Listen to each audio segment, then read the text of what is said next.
Ibang level na talaga ang kasikatan ng impact ng Kim Pao Love Team. Una, nakakatuwang makita kung paano sila mainit na tinanggap ng mga kababayan natin sa Dubai. Sa dami ng mga showbiz event abroad, bihira lang ang ganyang klaseng crowd na halos parang concert ang dating. Ibig sabihin, malakas pa rin ang hatak nila sa mga tao. Hindi lang dahil sa pelikula, kundi dahil na rin sa natural na chemistry nila. Pangalawa, ang pelikulang My Love Will Make You Disappear ay tila may magandang templa ng rom-com at hugot na bagay sa Filipino audience. Lalo na sa mga OFWs na madalas relate sa pagmamahalan mula sa malayo o second chances, kaya hindi nakapagtataka na ganito ang hype. At pangatlo, nakaka-proud bilang Pilipino na makita ang suporta ng mga kababayan natin sa mga artistang Pinoy sa international stage. Hindi lang ito simpleng promo, isa itong patunay na buhay ang kulturang Pinoy kahit saan mang panig ng mundo. Sa madaling salita, nakakatuwa, nakakakilig at nakaka-proud.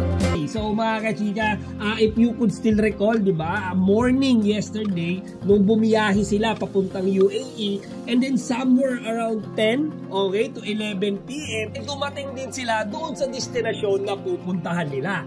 And I'm telling you mga kachika, kagaya ng mga nangyayari dati, pagdating pa lang nila sa airport, talaga namang sinalubong na sila ng napakadaming mga fans.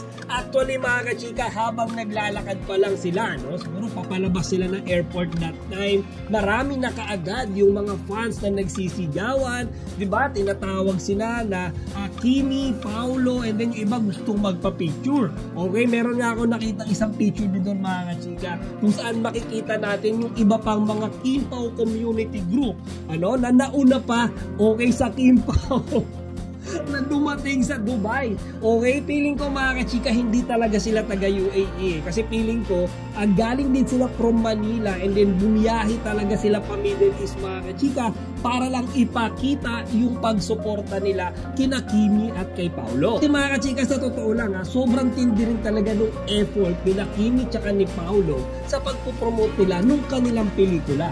Particularly mga kachika sa labas ng ating bansa. Diba? Kumbaga talagang bumibisita sila mga kachika kahit nasa ang panig pa yan ng mundo. Kasi syempre mga kachika, mabisita rin nila yung kanilang mga fans na nasa malalayong lugar. Diba? Isipin nyo rin mga kachika, nasa UAE na yan, nasa Dubai na yan. Pero hanggang dyan, may mga nagpapa-special screening pa rin talaga ng My Love Will Make You Disappear. Diba? Kaya nga mga kachika, pagdating pa lang ni Kimi at ni Paolo kahapon sa airport, nagpasalamat na kaagad sila. Okay, lalo na doon sa mga fans nila, di ba, na nagpa-schedule ng block screening sa Dubai Mall, mga kachika, ngayong araw. Nag-thank you na kaagad sila kahapon pa lamang. Panoorin nyo to mga kachika. Hello everyone! Hello mga kababayan dito sa Dubai. This is Kim. This is Pao. Unang-una maraming salamat sa mga nag-pre-purchase ng mga tickets. Screenings namin 12 and 13 sa Dubai Mall on Saturday and Dubai Marina Mall on April 13, Sunday. Kaya magkita-kita po tayo para sabay-sabay po tayo manood ng I Love Will Make You Disappear. See you there. Then mga kachika, the next day, nagsimula na nga yung hinihintay ng lahat. Okay, yung pagbisita ni na Kimi and Paolo sa kanilang mga fans na nagpa-special screening ng My Love Will Make You Disappear. Kasi mga kachika, hindi lang siya basta-basta pagbisita eh. Okay, nagkaroon din ng fan meet, fan greet, okay, bonding with the fans. Kagaya nung ginagawa nila, di ba, sa mga mall dito, doon sa mga fans dito na nagpapa-black screening. Ganun na ganun din yung ginawa nila sa mga fans nila sa Dubai. So mga kachika, nakita ko yung isang eksena doon, ano, napapasok yung Kim Pao, okay, sa Dubai Mall, and then nagkaroon sila ng pagkakataon magpasalamat ulit sa mga fans nila na nag-aabang sa kanila. So kagaya nung sinabi ko kanina mga kachika, karamihan doon, ano, talaga mga native na doon nagtatrabaho, doon nakatira. Okay, mga fellow na Pilipino natin sila, pero talagang mga Kim Pao fans sila. And then yung iba mga kachika, galing pa sa Pilipinas Pilipinas. Okay, o siguro mga nearby countries, okay, na sinadya talagang lumipad papuntang Dubai para makita rin ang Kimpaw. Okay, so ganyan sila ka-effort mga kachika para sa ating mga iniidolo. As far as I remember mga kachika, this is the second time na bumisita si Kimi tsaka si Paolo sa Dubai. Okay, as far as I recall, last year bumisita rin sila. Okay, so dito mga kachika, pagpasok pa nga lang nila, diba, sa Dubai Mall, hiyawan na kaagad yung mga tao. Okay, pagkakita sa kanilang magkasama, sigawan na kaagad sila sa kilig. Okay, tawag sila kay Paolo, tawag sila kay Kimi. Siyempre mga kachika, nasa Dubai sila eh, di ba? Hindi kagaya natin dito sa Manila na malapit lang. Di ba? Kina Kimi tsaka kay Paolo, kapag gusto natin makita si Kimi, pupunta lang tayo sa Eid Showtime, magpapaschedule tayo ng Eid Showtime, okay na. Di ba? Makikita natin si Kimi. Madalas yung mga mall tour, yung mga promo tour ng Kimpaw, nandito lang sa Pilipinas. Diba? So kapag may schedule sila sa isang specific mall, pupunta lang tayo sa mall na yun, makikita natin sila. Pero mga chika, yung mga kababayan natin sa UAE or sa iba pang mga lugar, okay, yung mga outside the Philippines, nakakaawa din, diba? Siyempre, gusto nilang makita sa personal yung ating mga idolo. Diba? Gustuin man nilang pumunta sa iba pang mga promotor nila dito sa Pilipinas, malayo sila.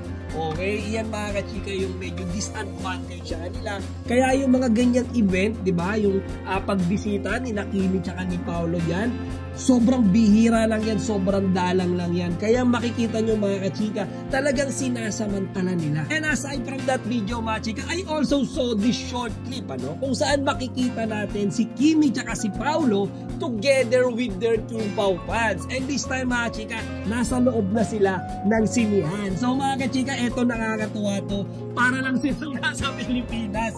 Okay, ba't ko nasabi yan? Kasi lahat nung nasa sinihan, karamihan ay mga Pinoy. Okay, kung nakita ko doon mga chika, sigawan lahat sila, di ba? Makikita natin na excited talaga sila mapanood ang My Love Will Make You Disappear. My love will make you disappear. Now show me in the heart.